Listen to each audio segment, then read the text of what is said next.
నమస్తే, welcome to ANN బులెటిన్ల ముందుగా headlines. Secunderabad parade grounds లో ఇందిరా మహిళా శక్తి మహాసభ, మహిళా సంఘాలకు 553 బస్సులను అందజేసిన సీఎం రేవంత్. రేపు ప్రధాని నరేంద్ర మోదీ అధ్యక్షతన కేంద్ర కేబినెట్ సమావేశం, పలు కీలక నిర్ణయాలు తీసుకునే అవకాశం. సంతకాల ఫోర్జరీ వివాదం, మమతా బెనర్జీ ఇంట్లో సిఐడి సోదాలు.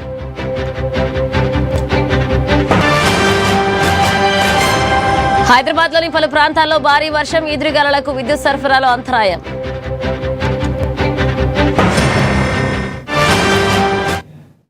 ఇక పశ్చిమ బెంగాల్ మాజీ సీఎం మమతా బెనర్జీకి బిగ్ షాక్ తగిలింది. ఎమ్మెల్యేల సంతకాలను ఫోర్జరీ చేశారనే ఆరోపణల కేసు దర్యాప్తులో భాగంగా సిఐడి అధికారులు సెర్ప్ వారెంట్ తో ఆమె నివాసానికి చేరుకున్నారు.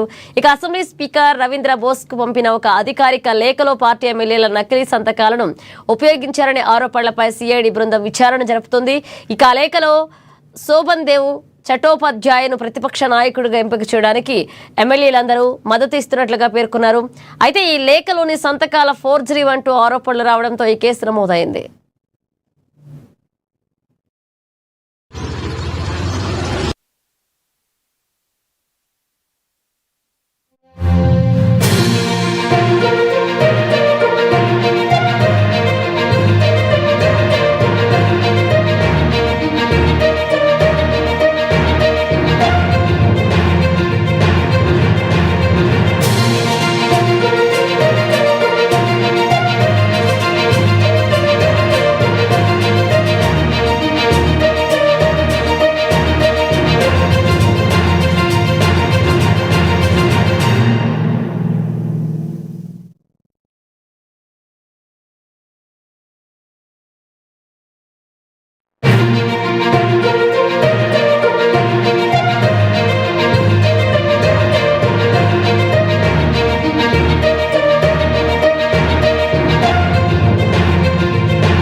భారీ వర్షం కురుస్తుండటంతో జనజీవనం అస్తవ్యస్తమైంది. సిటీలోని పలు ప్రాంతాల్లో ఉరుములు మెరుపులతో కూడిన వర్షం పడుతుండటంతో లోతట్టు ప్రాంతాలు జలమయమయ్యాయి. రోడ్డుపై భారీగా వర్షపు నీరు నిలిచిపోవడంతో వాహనదారులు, పాదచారులు ఇబ్బందులు ఎదుర్కొంటున్నారు. ఇక లోతట్టు కాలనీలు, ప్రధాన రహదారులు, కోడళ్లలో నీరు చేరడంతో ట్రాఫిక్ కు అంతరాయం ఏర్పడింది. పంజాగుట్ట, ఖైరతాబాద్, బంజారాహిల్స్, యూసఫ్గూడ, టోలీ చౌకీ, ఫిలిం నగర్, అమీర్పేట్, ఎస్ఆర్ నగర్, ఎర్రగడ్డ, సనత్ నగర్ తదితర ప్రాంతాల్లో వర్షం కురుస్తుంది.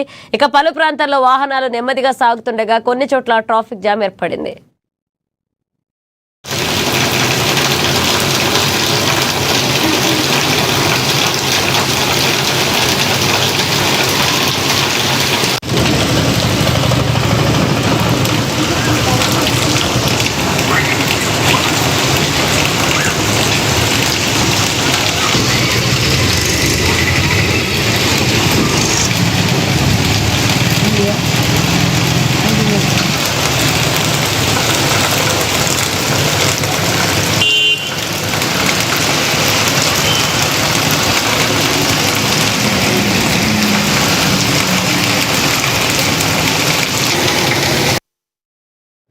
హైదరాబాద్ సికింద్రాబాద్ పరేడ్ గ్రౌండ్స్ వేదికగా ఇందిరా మహిళా శక్తి మహాసభ వైభవంగా జరిగింది. ఈ సమావేశంలో ముఖ్యమంత్రి రేవంత్ రెడ్డి పాల్గొని మహిళా సంఘాలకు 199 కోట్ల వ్యయంతో కొనుగోలు చేసిన 553 బస్సులను అందజేశారు. ఈ సందర్భంగా ఇందిరమ్మ చీరల్లో ఆడబిడ్డలు పాలపిట్టలా మెరిసిపోతున్నారని ప్రశంసించారు. మహిళలకు ఓటు హక్కు కల్పించిన ఘనత దేశానికి తొలి మహిళ రాష్ట్రపతిని అలాగే ప్రధానమంత్రిని చేసిన చరిత్ర కాంగ్రెస్ దేనంటూ గుర్తు చేశారు. ఆడబిడ్డలతో పెట్టుకున్నందుకే కొందరు ఫామ్ హౌస్ కు పరిమితమయ్యారు అంటూ బీఆర్ఎస్ నేతలను ఉద్దేశించి సీఎం రేవంత్ రెడ్డి ఘాటు వ్యాఖ్యలు చేశారు.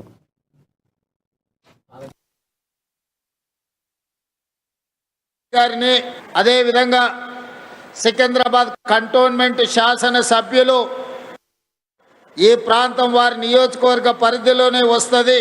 శ్రీ గణేష్ గారిని, జూబ్లీహిల్స్ శాసనసభ్యులు నవీన్ యాదవ్ గారిని, మహిళా కమిషన్ చైర్పర్సన్ హైదరాబాద్ నగర మాజీ మేయర్ గద్వాల విజయలక్ష్మి గారిని, వివిధ కార్పొరేషన్ల చైర్మన్లను, మహిళా కమిషన్ సభ్యులను, రాష్ట్రం నలుమూలల నుంచి వేలాది మంది ఆడబిడ్డలు ఈ కార్యక్రమానికి హాజరై నీకు అండగా నిలబడతాం, తెలంగాణ రాష్ట్రాన్ని ప్రగతి చక్రాల మీద నడిపించండి అని ధైర్యాన్ని ఇచ్చిన ఆడబిడ్డలందరికీ మనస్ఫూర్తిగా శుభాకాంక్షలు, ధన్యవాదాలు తెలియజేస్తూ వేదిక మీద ఉన్న అధికారులతో పాటు ఇక్కడికి వచ్చిన మా ఆడబిడ్డలకు తెలుసు మృగశిర కార్తె మొదలైంది.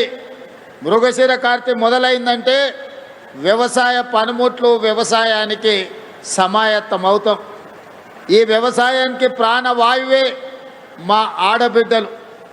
అలాంటి ఆడబిడ్డలు ఈనాడు 553 ఆర్టీసీ బస్సులను కొనుగోలు చేసి ఈరోజు తెలంగాణ జాతికి అంకితం చెయ్యడానికి పాలపిట్టల్లాక వేలాది మంది ఇందిరమ్మ మహిళా శక్తి చీరలు కట్టుకొని పాలపిట్టల్లాగా ఇక్కడ వేలాది మంది వచ్చి కూర్చుంటే నా మనసు నిండిపోయింది.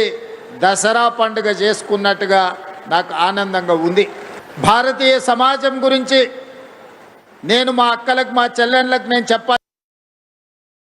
ఇప్పటి వరకు 147 లక్షల మెట్రిక్ టన్నుల ధాన్యం సేకరించామని మంత్రి ఉత్తమ్ కుమార్ రెడ్డి తెలిపారు. ఇన్ని టన్నుల ధాన్యం సేకరణ దేశంలోనే రికార్డు అన్నారు. ఇక 35,077 కోట్ల రైతుల ఖాతాల్లో వేశామన్నారు. దేశంలో పండే వరిలో 61% తెలంగాణ నుంచే వస్తుందని తెలిపారు. 10 ఏళ్లలో బీఆర్ఎస్ ప్రభుత్వం రైతులకు 1.35 లక్షల కోట్లు ఇచ్చిందని, తాము 2 ఏళ్లలోనే రైతులకు 1,00,000 కోట్లు ఇచ్చామని చెప్పారు.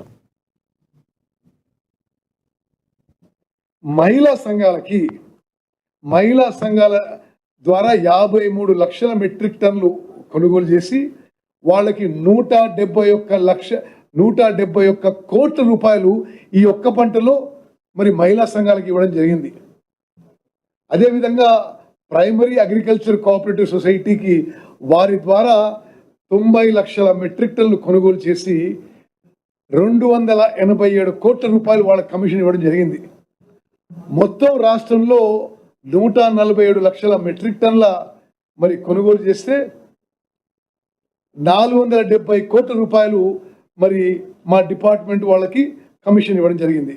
నెక్స్ట్ ఈ గన్ని బ్యాగ్స్ స్లైడ్ లేదా అది గో బ్యాక్. ఇంకోటి బస్తాలు తక్కువ ఉండే అని ఒక టైప్ ఆఫ్ వికారమైన వికృతమైన అబద్ధపు ప్రచారం చేయడానికి ఖండియడానికి నేను మీకు స్పష్టమైన అంకెలు చెప్తున్నా.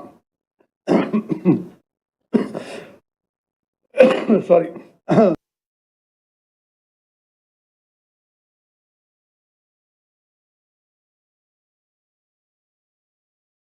రక్షకులే భక్షకులుగా మారిన సంచలన ఘటన ఎల్బీ నగర్ పరిధిలో వెలుగు చూసింది. సివిల్ సెటిల్మెంట్లకు పోలీస్ స్టేషన్లే అడ్డాలుగా మారుతున్నాయనే ఆరోపణలు నిజం చేస్తూ చైతన్యపురి పోలీస్ స్టేషన్లో ఏకంగా క్రెడిట్ కార్డ్ స్వైపింగ్ మిషన్ పెట్టి 8.14 లక్షలు వసూలు చేయడం కలకలం రేపుతోంది.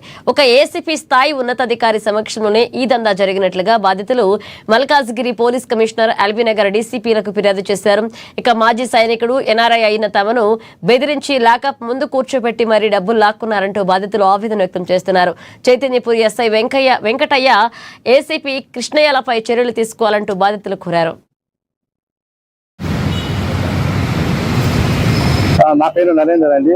ఇంతకుముందు మా ఫ్రెండ్ చెప్పినారు. యాక్చువల్లీ మేము ఏసీపీ ఆఫీస్ వెళ్ళిన తర్వాత ఏసీపీ గారు యూజ్ చేసిన అన్పార్లమెంటరీ లాంగ్వేజ్ అయితే నాకు ఇప్పటికీ మనసులో బాధ ఉంది. ఎప్పుడు మేము అలాంటి మాటలు వినలేదు. అందరి ముందు ఇలా మీకు అలా చేస్తాను, మీకు ఇలా చేస్తాను అని చెప్పి మళ్ళీ భయభ్రాంతులను చేశారు. ఎస్ఐ వెంకటయ్య గారు కూడా నేను చెప్తుంటే కూడా అని మీరు ఎలా చేస్తున్నారు, ఇలా చేస్తున్నారు అని చెప్పేసి మమ్మల్ని పోలీస్ తీసుకెళ్ళినప్పుడు కూడా మీరు సెటిల్మెంట్ చేసుకోవాలి, లేకపోతే అలా ఉంటుంది ఇలా ఉంటుంది అని చెప్పేసి అలా మాకు చాలా భయభ్రాంతులు చేశారు సార్. సో ఇలా చేయడం అనేది అంటే మేము యాక్చువల్లీ ఏమైనా ప్రాబ్లం అయితే మనం వెళ్ళేది పోలీసు వాళ్ళు. ఇప్పుడు వాళ్ళు ఎండ్ ఆఫ్ ద టైం వాళ్ళు మాకు న్యాయం చేయాలి. వాళ్ళు ఏంటంటే వాళ్ళే డెసిషన్ టేబుల్ మీదనే నేనే జడ్జి అన్నట్టు నాకు జడ్జిమెంట్ ఇచ్చాను, మీరు 15 lakhs కట్టేసేయాలి, మీరు ఫర్దర్గా చెక్కులు ఇవ్వాలి, లేకుండా మీరు ప్రామిషన్ ట్రయల్ లేకుండా ఈరోజు మిమ్మల్ని పంపించలేదు, మిమ్మల్ని అరెస్ట్ చేస్తాను అని ఎంత అరెస్ట్ చేశారంటే లిటరల్లీ మమ్మల్ని తీసుకెళ్ళి అక్కడ ఒక దొంగలా కూర్చోబెట్టేసి సార్ మేము ఏం చేసామో చెప్పండి అంటే లేదు మిమ్మల్ని రిమాండ్ చేసేస్తున్నాము, ఇలా మేము అది చేస్తాం ఇది చేస్తామని చేయడం ఇది ఎంతవరకు న్యాయంగా అనిపిస్తుందో నాకు ఇప్పటివరకు అర్థం కాలేదు.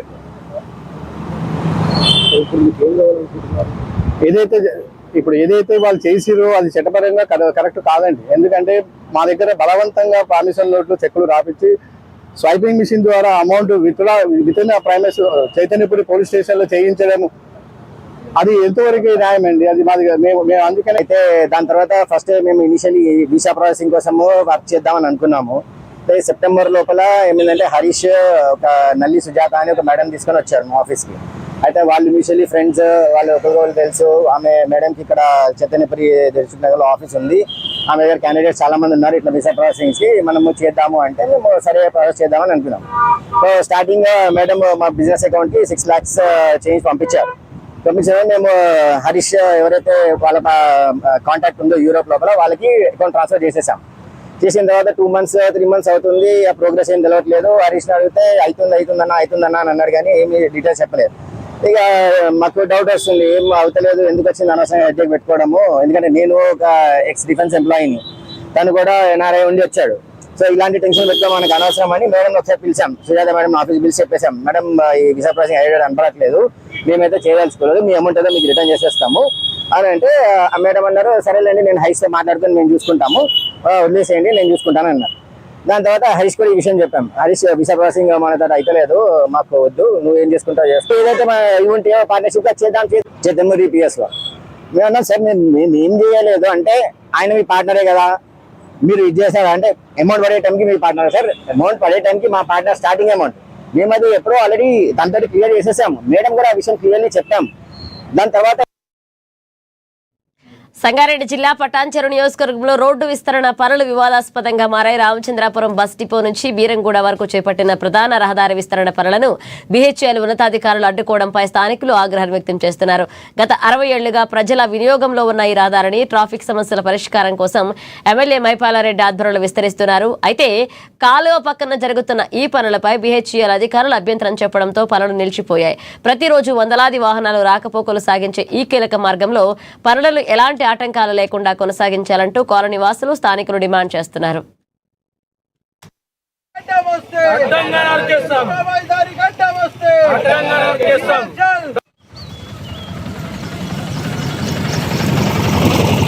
పబ్లిక్ సెక్టర్ అయినటువంటి బిహెచ్ఎల్ పరిశ్రమ పబ్లిక్ కోసం ఆలోచించాల్సిన పరిస్థితులు ఉన్నాయి. ఎంతసేపు వాళ్ళ యొక్క కార్మికుల యొక్క శ్రేయస్సే కాదు, సామాన్య పబ్లిక్ యొక్క శ్రేయస్సు కూడా ఆలోచించాల్సిన పరిస్థితి యాజమాన్యం ఉంటుంది. యాజమాన్యానికి ఒక బాధ్యత కూడా ఉంటుంది. ఈ నేపథ్యంలోనే గతంలో బిహెచ్ఎల్ పుట్టినకు ముందు నుంచినటువంటి ఇసుకబాయి గ్రామాన్ని బిహెచ్ఎల్ యాజమాన్యం అప్పటి ఉన్నటువంటి మేనేజ్మెంట్ అంతా కూడా ఉన్నతాధికారులంతా కూడా అప్పుడు ఇసుకబాయిని ఒక దత్తత తీసుకోవడం జరిగింది. ఇక్కడనే మన వెనకాల ఒక ఎఫ్లెంట్ ప్లాంట్ కూడా పెట్టారు. అక్కడ నుంచి వచ్చినటువంటి అనేక దుర్గంధ వాసనలతో చాలా కాలం ఈ యొక్క ప్రాంతం విలువెల్లాడిపోయిన సందర్భాలు చాలా ఉన్నాయి. అయితే ఇప్పుడున్న పరిస్థితి ఏదైతే ఇక్కడ కరెక్ట్ అంటే నేషనల్ హైవే నుంచి బీరంగూడ కిషారెడ్డిపేట రోడ్డుకు కరెక్ట్ అవుతున్నటువంటి ఒక రోడ్ ఉంది, ఇసుక బస్ డిపో రోడ్ అంటారు దీన్ని. ఈ బస్ డిపో రోడ్ నుంచి బీరంగూడ పోవాల్సినటువంటి వాళ్ళంతా కూడా ఇక్కడ నుంచి రెగ్యులర్గా వెళ్తూ ఉంటారు. దాదాపు వందలాది మంది వాహనదారులు కానీ మిగతా వాళ్ళు కానీ ఇక్కడ నుంచి వారి ఇంటికి చేరుకోవడం జరుగుతుంది. రాత్రి పగలడానికి ఇక్కడ నుంచి వెళ్తూ ఉంటారు. అయితే ఈ గతం నుంచి ఉన్నటువంటి ఈ రోడ్ను ఈ రోజు కొత్తగా వచ్చినటువంటి లేదా కొత్తగా చూస్తున్నటువంటి ఎంప్లాయీస్ కానివ్వండి, లేదా దానికి సంబంధించినటువంటి ఒక మేనేజ్మెంట్ ఉన్నటువంటి జనరల్ సెక్రటరీ ఉన్నటువంటి అధికారులతో కూడా ఇప్పుడు దాన్ని రోడ్ను కొంత వెడల్పు చేద్దామనే ప్రయత్నం జరుగుతూ ఉంటే దాన్ని అడ్డుకోవడం జరుగుతుంది. ఖచ్చితంగా పబ్లిక్ ఒక అవసరాల కోసం ఏ సంస్థలైనా ఖచ్చితంగా తమ వంతు సహకారం అందించాలి. కాకపోతే ఇక్కడ యాజమాన్యం అడ్డుగా తగులుతున్న పరిస్థితి మీకు పరిస్థితి వాళ్ళకి మేము ఇబ్బంది పడుతుంది. కాబట్టి ఇక్కడ అమీన్పూర్ మొత్తంలో ఒక బీరంగూడ కమాన్ రోడ్ ఒకటి, తర్వాత నెక్స్ట్ ఈ ఒక రోడ్ ఉంటుంది. అంటే రామచంద్రపురం టు బీరంగూడ కనెక్ట్ అయ్యేటువంటి ఈ ఒక రోడ్డు ఇక్కడ నుంచి దాదాపుగా అంటే ఒకవేళ ఆ బీరంగూడ మెయిన్ రోడ్ ప్రాబ్లం వస్తే అందరూ కూడా ఈ రోడ్ నుంచి ప్రయాణం చేస్తారు. అలాంటి సందర్భంలో చాలా మందికి ఇబ్బందులు ఏర్పడుతున్న పరిస్థితి ఇక్కడ మేమంతా కూడా ఎదుర్కొంటున్నాం. కాబట్టి ఖచ్చితంగా బీజేపీ యాజమాన్యం కానివ్వండి దానికి సంబంధించిన నిజామాబాద్ జిల్లాలో రైతులకు యూరియా కొరత లేకుండా అన్ని చర్యలు తీసుకుంటున్నట్లుగా జిల్లా కలెక్టర్ ఇలా త్రిపాఠి స్పష్టం చేశారు. ఎడపల్లి మండలంలోని జానకంపేట, ఎడపల్లి ఎరువుల గోడాల్లో విక్రయ కేంద్రాలను కలెక్టర్ తనిఖీ చేశారు. ఈ సందర్భంగా గౌడాలలో ఉన్న ఎరువుల నిల్వలను పరిశీలించిన ఆమె బుకింగ్ యాప్ ద్వారా అత్యంత పారదర్శకంగా ప్రణాళికాబద్ధంగా యూరియా పంపిణీ జరుగుతుందని వెల్లడించారు. ఇక జిల్లాలో ప్రస్తుతం 27,000 మెట్రిక్ టన్నులకు పైగా యూరియా నిల్వలు అందుబాటులో ఉన్నాయని రైతులు ఎలాంటి అపోహలు నమ్మవద్దన్నారు.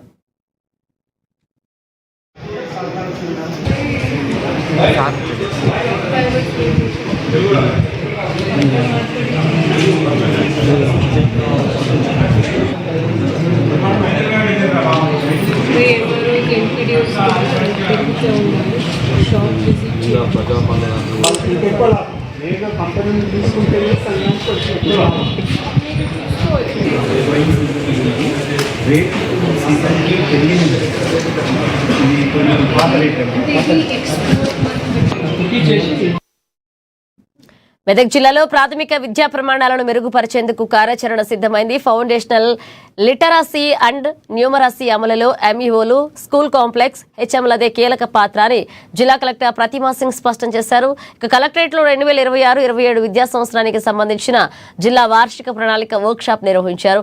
జిల్లా విద్యాశాఖ అధికారి రాజు అధ్యక్షతన జరిగిన ఈ సమావేశంలో కలెక్టర్ ముఖ్య అతిథిగా పాల్గొని దిశానిర్దేశం చేశారు.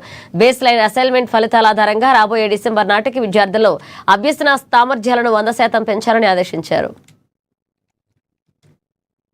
తీసుకుని దాన్ని ఎఫ్ఎల్ఎల్ కాంపిటెంట్ స్కూల్స్ లాగా చేద్దామని ఒకటి అనుకుంటున్నాను. అండ్ మన దగ్గర 129 స్కూల్స్ ఎఫ్ఎల్ఎల్ రెడీ స్కూల్స్ గా డిక్లేర్ చేసుకుని ఉన్నాయి. అందరికీ నమస్కారం అండి. అయితే ఈ అకాడమిక్ ఇయర్ లో ఎస్పెషల్లీ మనం లాస్ట్ ఇయర్ చూసినట్లయితే బేస్ లైన్ కి ఆటోమేటిక్ గా మన డేటా అనేది పడిపోతుంది. We did very briefly. చాలా క్లుప్తంగా మీకు చెప్పినాం చేయగలుగుతారు. సో 1 month తర్వాత మళ్ళీ మనం దీని గురించి పాయింట్ బై పాయింట్ మాట్లాడతాం. కానీ ఈ రోజు ఎఫ్ఎల్ఎల్ లో కూడా ఎలా చేయాలి, మీ టైం టేబుల్ ఎలా ఉండాలి, గైడ్ ఎలా వాడాలి, మీ పర్టికులర్ గోల్ సెట్టింగ్ ఎలా ఉండాలి, దీని గురించి బ్రీఫ్ గా ఐడియా ఇచ్చాము. So just for your reference కోసం, మీరు చేయాల్సిన పని కోసం. సో దీంట్లో మీ దగ్గర నుంచి ఏమైనా ఇన్పుట్స్ ఉన్నాయా ఎంఆర్పీ తరఫు నుంచి? బికాస్ ఇంతకుముందు డిఓ గారితో రివ్యూ చేసినప్పుడు దే టోల్డ్ ఈ లాస్ట్ ఇయర్ చాలా మంది ఎంఆర్పీ చాలా బాగానే చేశారు. కొన్ని మండలాల్లో కొన్ని స్కూల్స్ లో మనకి ప్రోగ్రెస్ కూడా బాగానే ఉంది.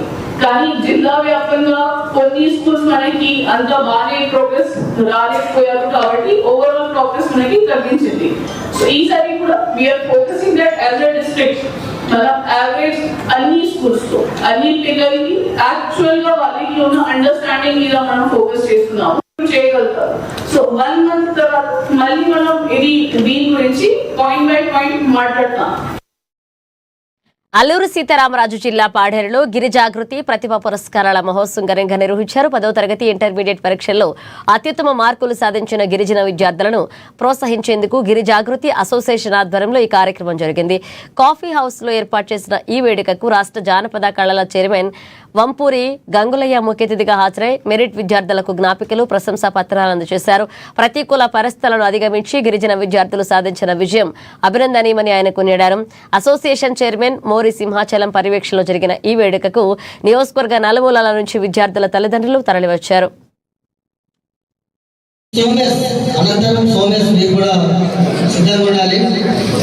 తరగతి అలాగే ఇంటర్మీడియట్ స్టూడెంట్స్ టాపర్స్ అందరికీ ఈరోజు అవార్డ్స్ ఇచ్చే కార్యక్రమం జరిగింది. ఈ అవార్డ్స్ అనేది గిరిజాగృతి గత సంవత్సరం నుండి నిర్వహిస్తుంది. ఈ నిర్వహించడం ద్వారా ఎవరైతే విద్యార్థులు ఉన్నారో వారందరూ ఈ ప్రాంతం అసలే టాపర్స్కి వెనుకబడి ఉంది, చదువు పట్ల వెనుకబడి ఉంది, మామూలుగా అనేక విషయాలు వెనుకబడిన ప్రాంతాన్ని ఈ ప్రాంతం ఒకే ఒక మార్గం ఏంటంటే విద్య ద్వారా మార్పు జరుగుతుంది. ఆ విద్య ద్వారా మార్పు జరగాలంటే విద్యార్థులు బాగా చదువుకుంటే ఈరోజు లాయర్లు, డాక్టర్లు, ఇంజనీర్లు, అలాగే ఐఏఎస్, ఐపీఎస్, ఆఫీసర్స్ అయ్యే అవకాశం ఉంటుంది. ముఖ్యంగా హై స్కూల్ పిల్లలు, ఇంటర్మీడియట్ పిల్లలకు ప్రోత్సహించడం ద్వారా వాళ్ళు పునాదిలాగా ఉంటుంది కాబట్టి ఈ ప్రోత్సాహంతో వాళ్ళు ఉన్నత శిఖరాలకు వెళ్ళే అవకాశం ఉంటుంది. అందుకు ఆ దృష్టిలో పెట్టుకొని విద్యార్థులు భవిష్యత్తు దృష్టిలో పెట్టుకొని మన ప్రాంత అభివృద్ధికి విద్యా వ్యవస్థ అభివృద్ధి చేయాలన్న ఒక లక్ష్యంతో అందరినీ జాగృతం చేయాలనే ఒక ఆలోచనతో గిరిజాగృతి అసోసియేషన్ ఈ ప్రతిభా అవార్డ్స్ కార్యక్రమం నిర్వహించడం జరిగింది. అందులో భాగంగా ఈరోజు 80 మంది స్టూడెంట్స్ కి ఈ అవార్డ్స్ ఇచ్చే కార్యక్రమం జరిగింది. టాపర్స్ అందరికి మనీ ప్రైజ్ కూడా ఇచ్చాము. దీనికి మన ప్రాంతం నుండి వెళ్ళినటువంటి ఐఎఫ్ఎస్ ఆఫీసర్, మన ఉక్కుంపేట మండలం ముయ్యపుట్టుకు చెందిన వ్యక్తి సపోర్ట్ గా నిలవడం చాలా సంతోషంగా భావిస్తున్నాం శెట్టి ప్రదీప్ కుమార్ గారికి.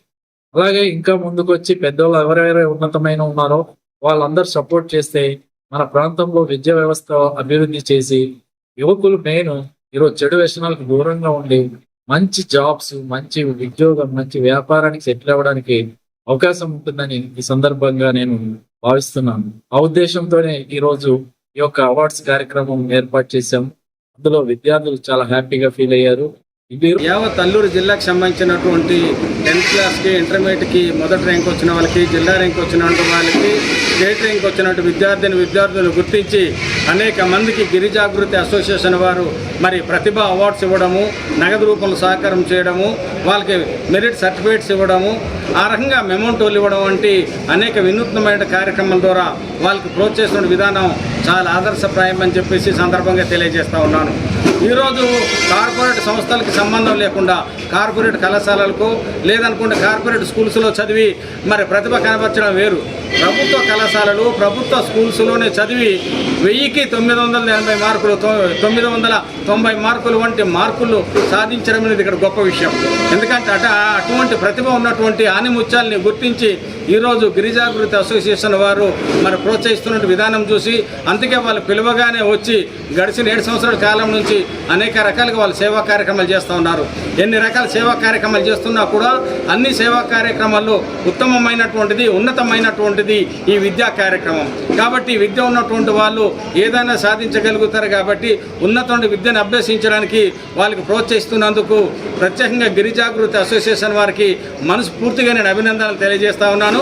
అదేవిధంగా ఈ ప్రతిభ అవార్డులు పొందినటువంటి విద్యార్థులు కూడా ఉన్నత శిఖరాలకు చేరాలి, ఉన్నత చదువులు చేరాలి, గిరిజన ప్రాంతానికి ఆదర్శవంతంగా నిలబడాలని చెప్పేసి వాళ్ళకు కూడా మనస్ఫూర్తిగా అభినందనలు తెలియజేస్తారు.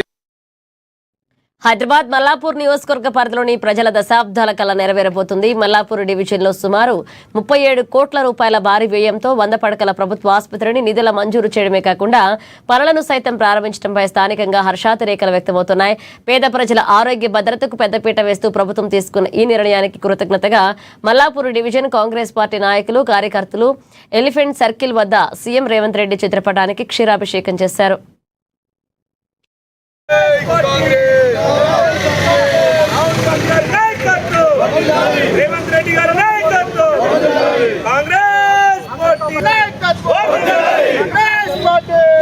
నియోజకవర్గంలోనే గర్వించేదగ్గ విషయం 100 పడకల ఆసుపత్రి.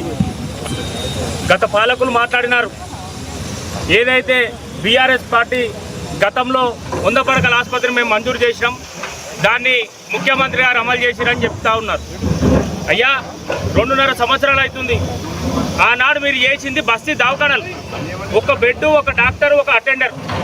ఆ ఆసుపత్రిని మీరు ఉప్పల్ నియోజకవర్గంలో 6 చేసినారు.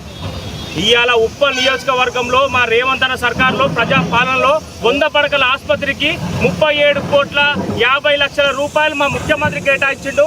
మొన్న ఏదైతే మా ఇన్ఛార్జ్ పరమేశ్వర్ రెడ్డి గారి మీద బురద జల్లే ప్రయత్నం చేసిన ఎమ్మెల్యే గారు కావచ్చు, బీఆర్ఎస్ పార్టీ నాయకులు కావచ్చు, దీన్ని మా ఇన్ఛార్జ్ ఆపుతుండని చెప్పి బురద జల్లేరు మా నియోజకవర్గంలో. మా ఇన్ఛార్జు ఏదైతే కలెక్టర్ ఉన్నాడో కలెక్టర్కి వినతి పత్రం ఇచ్చిండు. ఏవైతే 37 కోట్లకు మాకు స్థలం సరిపోకపోతే ఏదైతే ల్యాండ్ ఉందో దాన్ని రోడ్డు లెవెల్ తీసుకురమ్మని మా ఇన్ఛార్జి చెప్పిండు. కాబట్టి ఇవాళ కలెక్టర్ గారి ఆదేశాలు ఏమున్నాయి?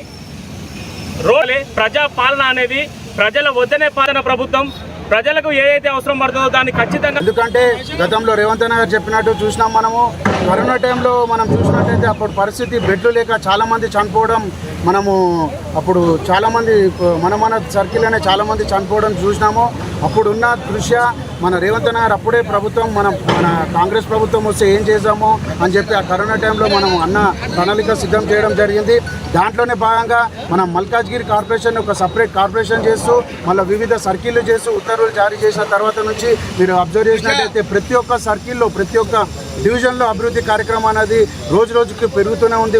రోజు రోజుకి ఫండ్స్ అన్ని రిలీజ్ చేస్తూ ఒక డివిజన్ అనేది ఒక పెద్ద స్థాయిలో ఏర్పాటు చేసి ఒక కార్పొరేషన్ పెద్ద స్థాయిలో ఏర్పాటు చేసి డివిజన్లన్నీ డివిజన్ పెంచితేనే మన అభివృద్ధి ఇంకా ముందుకు సాగుతుందని చెప్పే దృష్ట్యా ప్రతి ఒక్క సర్కిల్కి ఒక 2 కానీ 3 కానీ 100 పడకల హాస్పిటల్ ఏర్పాటు చేయాలనే ప్రణాళిక రేవంత్ అన్న తీసుకోవడం జరిగింది. దాంట్లో భాగంగానే మన ఉప నియోజకవర్గంలోని నాచారం సర్కిల్లోని మల్లాపూర్ డివిజన్లో 100 పడకల హాస్పిటల్ 37 కోట్లతో ఏర్పాటు చేయడం చాలా అందరికీ మన అదృష్టం అని చెప్పుకోవాలి. ఇలాగే మన కాంగ్రెస్ ప్రభుత్వంలో మంచి మంచి కార్యక్రమాలు మన ఏదైతే ఎకరంలో 100 పడకల ఆసుపత్రి ఏదైతే మన ఎంఎంసీ ప్రోగ్రామ్కి వచ్చిన ముఖ్యమంత్రి గారు అక్కడి నుంచి స్పెషల్గా ఈ భూమి పూజ చేశారు. దానికి సందర్భంగా ఈరోజు మా గౌరవ ముఖ్యమంత్రి గారికి పాలాభిషేకం చేయడం జరిగింది. అదేవిధంగా మా ముఖ్యమంత్రి గారి కృషిలో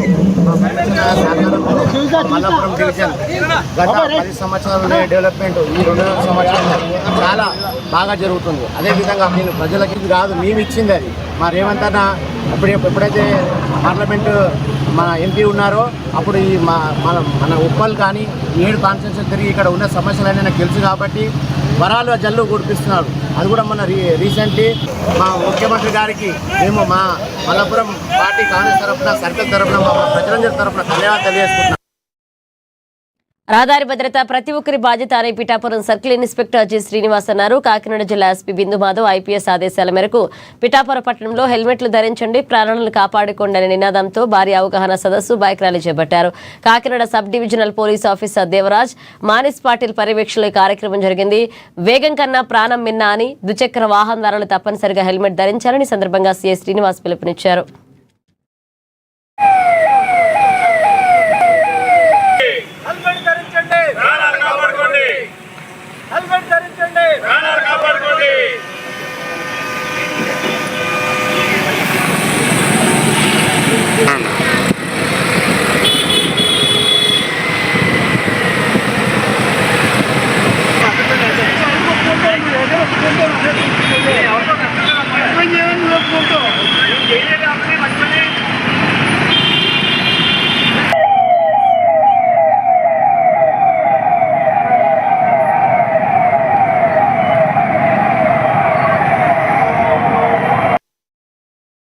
నంద్యాల తాలూకా పోలీస్ స్టేషన్ వద్ద ఉద్రిక్త వాతావరణం నెలకొంది. ఆటోనగర్ వాసులకు న్యాయం చేయాలంటూ మాజీ ఎమ్మెల్యే భూమా బ్రహ్మానందరెడ్డి ఆధ్వర్యంలో బాధితులు రోడ్డుపై బైఠాయించి ధర్నాకు దిగారు. ఇక ఆటోనగర్ యూనియన్ సభ్యుల దగ్గర డబ్బులు వసూలు చేసి వారికి స్థలాలు చూపించకుండా యూనియన్ ప్రెసిడెంట్ జాకీర్ మోసం చేశారంటూ భూమా బ్రహ్మానందరెడ్డి ఆగ్రహాన్ని వ్యక్తం చేశారు. ఈ బాధితుల సమస్యలను ఇప్పటికే చంద్రబాబు నాయుడు దృష్టికి కూడా తీసుకువెళ్లామని ఆయన తెలిపారు.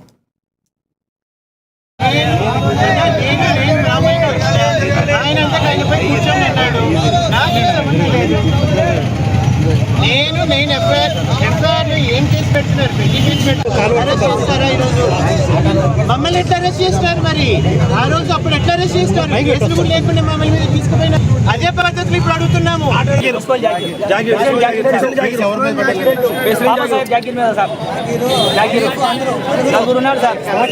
ఎవరెవరున్నారు వాళ్ళ పేర్లు కూడా చెప్పండి.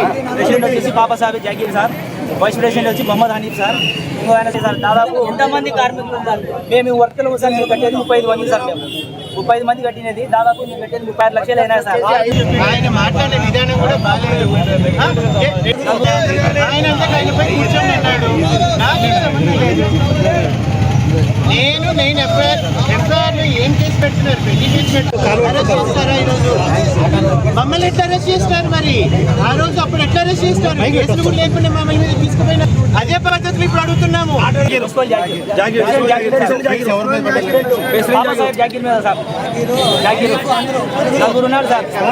ఎవరెవరున్నారు వాళ్ళ పేర్లు కూడా చెప్పండి. ప్రెసిడెంట్ వచ్చేసి Babasaheb Jagir sir, vice president వచ్చి మొహమ్మద్ హనీఫ్ సార్. ఇంకో ఆయన సార్ దాదాపు ఎంతమంది కార్మికులు ఉన్నారు మేము వర్కర్లు సార్ మేము కట్టేది 35 మంది సార్. మేము 35 మంది కట్టినది దాదాపు మేము కట్టేది 36 లక్షలు అయినా సార్. ఆయన మాట్లాడే విధానం కూడా బాగాలేదు. 2018 నుంచి ఏం చేస్తున్నారంటే నాకెందుకు అవన్నీ ఆయన మాట్లాడాలి.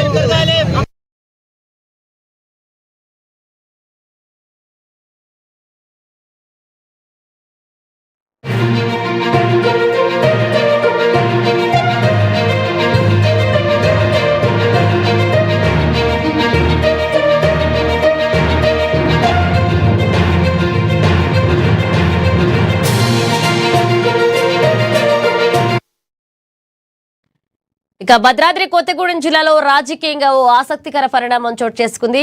జిల్లాలోని అశ్వాపురం మండలానికి చెందిన ఎర్రమల సాయి దిలీప్ కుమార్ రెడ్డి ఈ రోజు ఏపీ మాజీ సీఎం వైఎస్ జగన్మోహన్ రెడ్డిని కలిశారు. ఇక తాడేపల్లిలోని జగన్ నివాసంలో ఈ భేటీ జరిగింది.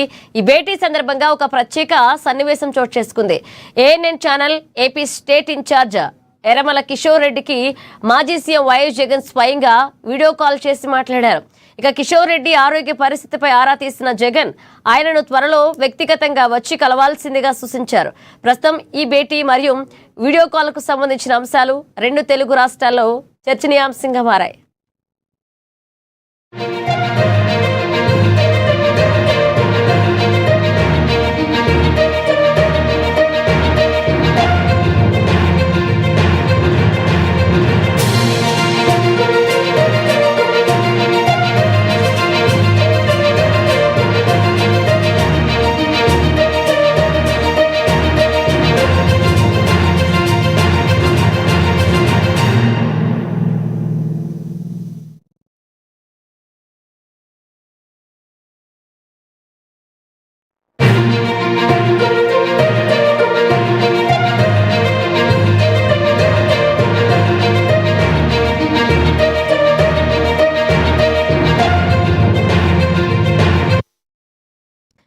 భద్రాద్రి కొత్తగూడెం జిల్లాలో రాజకీయంగా ఓ ఆసక్తికర పరిణామం చోటు చేసుకుంది. జిల్లాలోని అశ్వాపురం మండలానికి చెందిన ఎర్రమల సాయి దిలీప్ కుమార్ రెడ్డి ఈ రోజు ఏపీ మాజీ సీఎం వైఎస్ జగన్మోహన్ రెడ్డిని కలిశారు. ఇక తాడేపల్లిలోని జగన్ నివాసంలో ఈ భేటీ జరిగింది. ఈ భేటీ సందర్భంగా ఒక ప్రత్యేక సన్నివేశం చోటు చేసుకుంది. ANN channel AP state incharge Erramala Kishore రెడ్డికి మాజీ సీఎం వైఎస్ జగన్ స్వయంగా వీడియో కాల్ చేసి మాట్లాడారు. కిషోర్ రెడ్డి ఆరోగ్య పరిస్థితిపై ఆరా తీసిన జగన్ ఆయనను త్వరలోనే వ్యక్తిగతంగా వచ్చి కలవాల్సిందిగా సూచించారు. ప్రస్తుతం ఈ భేటీ మరియు వీడియో కాల్ కు సంబంధించిన అంశాలు 2 తెలుగు రాష్ట్రాల్లో చర్చనీయాంశంగా మారాయి.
హైదరాబాద్ నాంపల్లి ఎగ్జిబిషన్ గ్రౌండ్ లో 2వ రోజు చేప ప్రసాద పంపిణీ కొనసాగింది. నిన్న రాత్రి 9 గంటలకు ప్రారంభమైన ఈ పంపిణీ కార్యక్రమం నిరంతరాయంగా సాగుతుంది. బత్తిని కుటుంబ సభ్యులు భక్తులకు చేప ప్రసాదాన్ని అందిస్తున్నారు. దేశ నలుమూలల నుంచి వస్తున్న భక్తుల రద్దీని దృష్టిలో ఉంచుకుని ఫిషరీస్ డిపార్ట్మెంట్ మొత్తం 3 లక్షల చేప పిల్లలు అందుబాటులో ఉంచింది. ఇప్పటి వరకు దాదాపు 70% మేర పంపిణీ పూర్తయినట్లుగా అధికారులు వెల్లడించారు. ఈ రోజు రాత్రి 9 గంటల వరకు కూడా ఈ పంపిణీ ప్రక్రియ కొనసాగుతుంది. ఇక ఇదే అంశానికి సంబంధించి మరింత సమాచారాన్ని మా ప్రతినిధి హరీష్ అందిస్తారు. 9 గంటల నుంచి కూడా నిరంతరాయంగా ఇప్పటి వరకు కూడా చేప ప్రసాదం కొనసాగుతుంది. ఈరోజు రాత్రి 9 గంటల వరకు సంబంధించి కూడా చేప ప్రసాదం పంపిణీ చేసేందుకు ఇక నిర్వాహకులు కావచ్చు, బత్తిని కుటుంబం సంబంధించి కూడా ఇక నిన్న రాత్రి నుంచి ఇక్కడ అన్ని ఏర్పాట్లు కావచ్చు, చేప ప్రసాదం పంపిణీకి సంబంధించిన పూర్తిగా కొనసాగుతున్న ప్రక్రియ అయితే కనిపిస్తుంది. కట్ చేయి నాంపల్లి ఎగ్జిబిషన్ గ్రౌండ్లో చేప ప్రసాద పంపిణీ కొనసాగుతూ ఉంది. నిన్న రాత్రి 9 గంటల నుంచి కూడా నిరంతరాయంగా చేప ప్రసాద పంపిణీ కొనసాగుతున్న పరిస్థితి ఉంది. ఈరోజు రాత్రి వరకు సంబంధించి కూడా మొదటి వ్యక్తి నుంచి కూడా చివరి వ్యక్తి ఎవరైతే ఈ చేప ప్రసాదాన్ని స్వీకరించేందుకు వస్తారో వాళ్ళకి సంబంధించి కూడా అందరికీ పంపిణీ కొనసాగిస్తామంటూ కూడా ఇక్కడ ఫిషరీస్ కార్పొరేషన్ కావచ్చు, బత్తిని కుటుంబాలు చెప్తున్న పరిస్థితి అయితే కనిపిస్తూ ఉంది.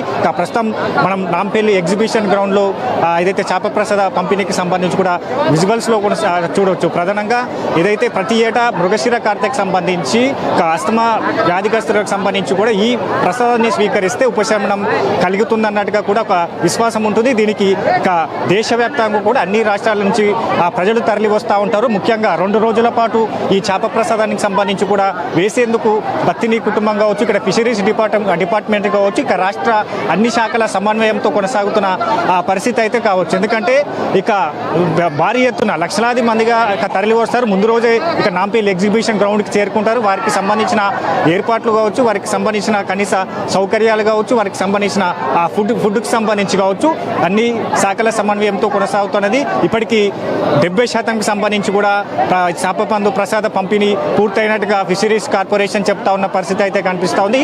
ఇక మొత్తంగా గతంతో పోలిస్తే ఈసారి రద్దీకి అనుగుణంగా కూడా ఇక్కడ చేప కొరమీనులను కావచ్చు, ఇక చేప ప్రసాదాన్ని కూడా అందుబాటులో ఉంచినట్టుగా కూడా బత్తిని కుటుంబం చెప్తా ఉన్నారు. దాదాపుగా 5 క్వింటాలకు సంబంధించి కూడా చేప ప్రసాదాన్ని అందుబాటులో ఉంచారు. 1,50,000 పైగా కూడా కొర్రమీను చేపలను అందుబాటులో ఉంచాము. ఇక ఈరోజు సంబంధించి కూడా రాత్రి వరకు ఈ చేప ప్రసాదం కొనసాగుతున్న పరిస్థితి అయితే కనిపిస్తూ ఉన్నది. ఇక చూడవచ్చు, అంటే ఇక ముఖ్యంగా అస్తమా వ్యాధిగ్రస్తులు కావచ్చు, ఇక శ్వాస సంబంధించిన సమస్యలతో బాధపడుతున్న వారికి ఇక్కడ సంబంధించి కూడా రాష్ట్ర నలుమూల నుంచి, దేశ నలుమూల నుంచి కూడా వాళ్ళు ఈ చేప ప్రసాదం తీసుకునేందుకు నాంపల్లి ఎగ్జిబిషన్ గ్రౌండ్కి వస్తారు. ఇక మొత్తంగా వీరికి సంబంధించిన కనీస సౌకర్యాలు కావచ్చు, అలాగే ఫుడ్ విషయానికి సంబంధించిన ఉదయం టిఫిన్ నుంచి అలాగే నైట్ సంబంధించిన డిన్నర్ వరకు స్వచ్ఛంద సంస్థలకు సంబంధించి కూడా దీంట్లో వాళ్ళు ఏదైతే ఫుడ్ విషయంకి సంబంధించి కావచ్చు, జిహెచ్ఎంసీ ప్రధానంగా ఏదైతే వాటర్ బాటిల్స్కి సంబంధించిన వాటర్ ఫెసిలిటీస్ కావచ్చు, ఇక ముఖ్యంగా భద్రతాపరమైన అంశాలు కావచ్చు. ఎందుకంటే నిన్న రాత్రి మొట్టమొదటిసారిగా నిన్న రాత్రికి సంబంధించి కూడా 9 గంటల నుంచి కొనసాగుతూ ఉన్నది. కాబట్టి ఇక ఇక్కడ ముఖ్యంగా ఈసారి 35 క్యూ లైన్లను ఏర్పాటు చేయడం జరిగింది. ఇక గతంతో పోలిస్తే ఈసారి అదనంగా క్యూ లైన్లను ఏర్పాటు చేశారు. దాంట్లో మహిళలకు సంబంధించి కావచ్చు, వృద్ధులకు సంబంధించి కావచ్చు, వికలాంగులకు సంబంధించి కావచ్చు ప్రత్యేక క్యూ లైన్లను ఏర్పాటు చేయడం జరిగింది. 13 కౌంటర్లకు సంబంధించి కూడా టోకెన్లను ఇచ్చేందుకు 13 కౌంటర్లను ఏర్పాటు చేయడం జరిగింది. ఇక నిన్న రాత్రి నుంచి కూడా ఈ ప్రసాదం కొనసాగుతూ ఉన్నది. కాబట్టి ఇక ఇప్పటి వరకు 70% పూర్తయిన పరిస్థితి అయితే కనిపిస్తూ ఉంది. ఇక ఇప్పటికే భద్రతాపరమైన అంశాలు కావచ్చు, తెలంగాణ పోలీస్ శాఖ నుంచి కూడా నిరంతరం సంబంధించిన అలర్ట్ చేస్తూ ఉన్నారు. ఇక ముఖ్యంగా ఎవరికైతే సంబంధించిన దీంట్లో హెల్త్ ఇష్యూస్ ఏర్పడతాయో వారికి సంబంధించి ఎప్పటికప్పుడు 5 అంబులెన్స్లకు సంబంధించి కూడా ఇక్కడ ఏర్పాటు చేయడం జరిగింది. ఇక సీసీ నిఘాలో కొనసాగుతున్న పరిస్థితి అయితే కనిపిస్తుంది. నిన్న సిపి ఏదైతే సజ్జనార్కి సంబంధించి కూడా ఇవే అంశాలను కూడా ప్రస్తావించారు. ప్రధానంగా ఈ రాత్రి వేళలకు సంబంధించి కావచ్చు, మహిళల పట్ల ప్రత్యేకమైన శ్రద్ధ వహించాం. టాస్క్ ఫోర్స్ పోలీసు కావచ్చు, షీ టీమ్స్ కావచ్చు, ఇక ఏదైతే దొంగతనాలకు పాల్పడే వారికి సంబంధించి కూడా దీంట్లో వచ్చే అవకాశం ఉంటుంది. కాబట్టి వాటిని వారందరినీ కట్టడి చేసేందుకు పటిష్టమైన పోలీసు భద్రతా నడుమ ఈ చేప ప్రసాదాన్ని కొనసాగిస్తామని చెప్పిన పరిస్థితి అయితే కనిపిస్తుంది. దాదాపుగా 180 ఏళ్ళకి సంబంధించి కూడా బత్తిని కుటుంబీకులు ఈ చేప ప్రసాదాన్ని పంపిణీ చేస్తూ ఉంటారు. ఇక వారికి సంబంధించి కూడా 5వ తరానికి సంబంధించిన బత్తిని కుటుంబీకులకు సంబంధించిన చేప ప్రసాదాన్ని ఇస్తూ ఉన్నారు. దీంట్లో వాలంటీర్గా సంబంధించి సంబంధించి కావచ్చు, ఇక బత్తిని కుటుంబీకులు కావచ్చు, ఇక మిగతా సంబంధించిన పలు శాఖలకు సంబంధించిన అధికారులకు సంబంధించిన పర్యవేక్షణలో ఈ చేప ప్రసాద పంపిణీ కొనసాగుతూ ఉన్నది. ముఖ్యంగా చూడవచ్చు దీంట్లో ప్రధానంగా చిన్నపిల్లల నుంచి వృద్ధుల వరకు ఈ చేప ప్రసాదాన్ని స్వీకరిస్తే అస్తమా సంబంధించిన వ్యాధులు నయమవుతావు అన్నట్టుగా కూడా ఇక 180 ఏళ్ల నుంచి నాంపల్లి ఎగ్జిబిషన్ గ్రౌండ్లో ఈ చేప ప్రసాద పంపిణీ కొనసాగుతూ ఉన్నది. బత్తిని కుటుంబీకులకు సంబంధించి కూడా ఈ చేప ప్రసాదానికి సంబంధించి కూడా వారు ప్రతి సంవత్సరం మృగశిర కార్తీ రోజు ఇస్తూ ఉంటారు. ఈ 2 రోజుల తర్వాత ఎవరైనా మిగిలి ఉంటే దూద్బౌలులోని తన నివాసంలో చేప ప్రసాదాన్ని ఇచ్చేందుకు బత్తిని కుటుంబీకులు అందుబాటులో ఉంటానట్టుగా కూడా చెప్తున్న పరిస్థితి అయితే కనిపిస్తూ ఉంది. చూడొచ్చు చిన్నపిల్లల నుంచి కూడా పెద్దవారికి అంటే వృద్ధుల వరకు సంబంధించి కూడా ఈ చేప ప్రసాదాన్ని స్వీకరిస్తూ ఉన్నారు. ఇక ముఖ్యంగా నిన్న రాత్రి నుంచి కూడా ఏదైతే చేప ప్రసాదాన్ని పంపిణీ చేస్తూ ఉన్నారు కాబట్టి ఇది ఇప్పటి వరకు 70% పూర్తయిన పరిస్థితి అయితే కనిపిస్తూ ఉంది. ఈరోజు రాత్రి 9 గంటల వరకు సంబంధించి కూడా చేప ప్రసాదాన్ని పంపిణీకి సంబంధించి కూడా ముగిసే అవకాశాలు అయితే కనిపిస్తూ ఉన్నాయి. ఇంకా ఎవరైతే ఇక దీంట్లో ఇప్పటి వరకు తీసుకొని వారు ఉంటారో వారికి సంబంధించి వస్తూ ఉన్నారు. ఇక లోకల్గా తెలంగాణకు సంబంధించి కావచ్చు, హైదరాబాద్కి సంబంధించి కావచ్చు, ఇక లోకల్గా ఉండే వారికి సంబంధించి ఇప్పుడు చేప ప్రసాదాన్ని స్వీకరించేందుకు వస్తున్న పరిస్థితి అయితే కనిపిస్తూ ఉన్నది. ఇక ఇది చేప ప్రసాదానికి సంబంధించి కూడా దాదాపుగా బత్తిని కుటుంబీకులు 180 ఏళ్ల నుంచి ఈ చేప ప్రసాదాన్ని పంపిణీ చేస్తూ ఉన్నారు. ఇక ముఖ్యంగా ఇప్పుడు 5వ తరానికి సంబంధించిన చేప ప్రసాద పంపిణీ కావచ్చు. దీంట్లో ప్రధానంగా బత్తిని హరినాథ్ గౌడ్కి సంబంధించి కూడా తన కుటుంబీకులంతా ఈ చేప ప్రసాదానికి సంబంధించి కూడా ఒక ప్రాముఖ్యత అని చెప్పొచ్చు. దాదాపుగా దేశవ్యాప్తంగా ఉన్న అస్తమా వ్యాధిగ్రస్తులు కావచ్చు, ఇక శ్వాసకోశ వ్యాధులకు సంబంధించి ఎవరైతే ఉన్నారో వారికి సంబంధించిన ఉపశమనం కలిగించేందుకు ఈ వనమూలికలతో తయారు చేసిన చేప ప్రసాదాన్ని పంపిణీ చేస్తూ ఉంటారు. ముఖ్యంగా ఈసారికి సంబంధించి కూడా ఎన్ని క్వింటాలను చేప ప్రసాదాన్ని సిద్ధం చేశారు. ఇంకా మరికొంతమంది వస్తే వారికి సంబంధించి ఎక్కడ ఇవ్వబోతున్నారు. ఎందుకంటే ప్రతి సంవత్సరం ఇక్కడ తర్వాత ఎవరైతే మిస్ అయి ఉంటే వారికి సంబంధించి బత్తిని కుటుంబం ఇంటి వద్ద చేప ప్రసాదాన్ని ఇచ్చేది. ఇక తెలుసుకుందాం మనతో పాటు బత్తిని కుటుంబం అంటే ఇప్పటి వరకు ఎంత పూర్తయింది, ఇక ఎన్ని గంటల వరకు కొనసే అవకాశం అయితే కనిపిస్తుంది. నమస్కారం అండి, నా పేరు బత్తిని శివశంకర్ గౌడ్. మేము నిన్న నైట్ 8:30కి స్టార్ట్ చేశామండి. ఇలా నైట్ వరకు ఇక్కడ జరుగుతుంది. దాని తర్వాత దూద్బోలి ఇంటి దగ్గర, పాత ఇంటి దగ్గర అక్కడ ఇస్తాము. కవారిగూడ ఇంటి దగ్గర మళ్ళీ అక్కడ కూడా ఇస్తామండి వచ్చిన వాళ్ళకి. ఎందుకంటే లేట్గా మీడియా ద్వారా లేట్గా కొంతమందికి తెలుస్తుంది, వాళ్ళకు కూడా వస్తారు. అంటే ఈసారి గత సంవత్సరం పోలిస్తే ఈసారి ఎంతమంది వచ్చే అవకాశం ఉంది? ఎంతవరకు మీరు ఎన్ని క్వింటాల ఏదైతే చేప ప్రసాదాన్ని సిద్ధం చేసి ఉంచారు? మేము 5 క్వింటాల ప్రసాదం తయారు చేసి పెట్టుకున్నామండి. ఇప్పటివరకల్లా 3.5-4 lakhs వచ్చారు. ఇంకా వస్తూనే ఉన్నారు. ఇప్పుడు కొన్ని ట్రైన్స్ లేట్గా కూడా వచ్చినాయని చెప్పి మాకు కొద్దిగా తెలిసింది. అట్లా కంటిన్యూ నిన్న నైట్ నుంచి నాన్ స్టాప్గా కంటిన్యూ నడుస్తూనే ఉన్నదండి ప్రసాదం ఇచ్చేది డిస్ట్రిబ్యూషన్. ఇలా నైట్ వరకు అవుతుందండి. ఏర్పాట్లు ఎట్లున్నాయి? అన్ని శాఖలకు సంబంధించి సమన్వయం కావచ్చు, ఒక జిహెచ్ఎంసీ కావచ్చు, ఫిషరీస్ డిపార్ట్మెంట్ కావచ్చు, మీకు ఏ విధంగా సహకరిస్తున్నారు? ఫిషరీ డిపార్ట్మెంట్ వాళ్ళు ఇప్పుడే మన చైర్మన్ మెట్టు సాయన్న గారు ఇప్పుడే వెళ్ళాడు. ఆయన కూడా చాలా ఇక్కడనే ఉండి చూసుకున్నారు. మళ్ళీ పొన్నం ప్రభాకర్ గారు కానీ, మళ్ళీ పిసిసి ప్రెసిడెంట్ మహేష్ కుమార్ గౌడ్ గారు కానీ వాళ్ళు అన్ని విధాల సహకారం చేస్తున్నారని వాళ్ళు కూడా వచ్చి చూసుకొని వెళ్ళారండి. అంటే ప్రత్యేకంగా చెప్పొచ్చు అంటే ఈ చేప ప్రసాదానికి సంబంధించి కొన్ని ప్రికాషన్స్ ఉంటాయి. ఇది వేసుకున్న తర్వాత ఏ విధమైన దాంట్లో ఆ ఫుడ్ తీసుకోవాలి, ఇట్లాంటివి వివరిస్తున్నారా వారికి? ఇవి మేము చేప ప్రసాదం తీసుకున్న తర్వాత 45 రోజులు పత్యం చేయవలసి వస్తుంది. ప్యాంప్లెట్ ఉన్నది, దాంట్లో వాడాలి. మిగతా వేరే ఏవి వాడొద్దండి. ఎంత స్ట్రిక్ట్గా డైట్ చేస్తే అంత మంచిదండి. ఇతర రాష్ట్రాల నుంచి వస్తారు, తెలుగు రాష్ట్రాలే కాకుండా ఇతర రాష్ట్రాల నుంచి వస్తారు. అంటే వాళ్ళకి సంబంధించిన వాళ్ళ భాషలు అర్థమయ్యే విధంగా ఏమైనా పాంప్లెంట్స్ సంబంధించి కావచ్చు, వాళ్ళకి ఏ విధంగా వివరిస్తున్నారు? వాళ్ళ లాంగ్వేజెస్లలో కూడా చేశారండి. అన్ని లాంగ్వేజెస్లలో ఉన్నాయండి. మళ్ళీ గూగుల్లో కొడితే కూడా మనకు ఈజీగా దొరికిపోతుంది అండి ప్యాంప్లెట్స్. కానీ మళ్ళీ వాల్ పోస్టర్స్ కూడా పెట్టామండి. ఎన్నో తరం ఇప్పుడు బత్తి హరినాథ్ గౌడ్కి సంబంధించి కూడా స్వయంగా ఆయన ఇక్కడ ఉండి చేప ప్రసాదాన్ని పరిశీలించేది, అక్కడ సంబంధించిన ఏర్పాట్లను కూడా చూసుకునేది. ఇక బత్తిని కుటుంబం ఇది ఎన్నో తరం నుంచి చేప ప్రసాదాన్ని ఇక్కడ ఇస్తూ ఉన్నది? ఇది మాది 6వ తరం అండి. 180 years నుంచి మేము ఇస్తున్నామండి. మాది ఇది 6వ తరం. మళ్ళీ ఇది నెక్స్ట్ కూడా ఇట్లనే కొనసాగుతుందండి. ఈరోజు ఎన్ని గంటల వరకు పూర్తయ్యే అవకాశం ఉంది? నైట్ వరకు అండి. ఇక్కడ నైట్ వరకు ఇస్తాం. దాని తర్వాత దూద్బోలి ఇంటి దగ్గర కంటిన్యూ. మళ్ళీ నైట్ కూడా వచ్చిన వాళ్ళకి అక్కడ కూడా ఇస్తామండి. ప్రధానంగా చూసి 180 ఏళ్ల నుంచి బత్తుని కుటుంబీకులు ఈ చేప ప్రసాదాన్ని ఇస్తూ ఉన్నారు. ఇక ఈరోజు రాత్రి వరకు సంబంధించి కూడా ఈ పంపిణీ కార్యక్రమం కొనసాగుతున్నది.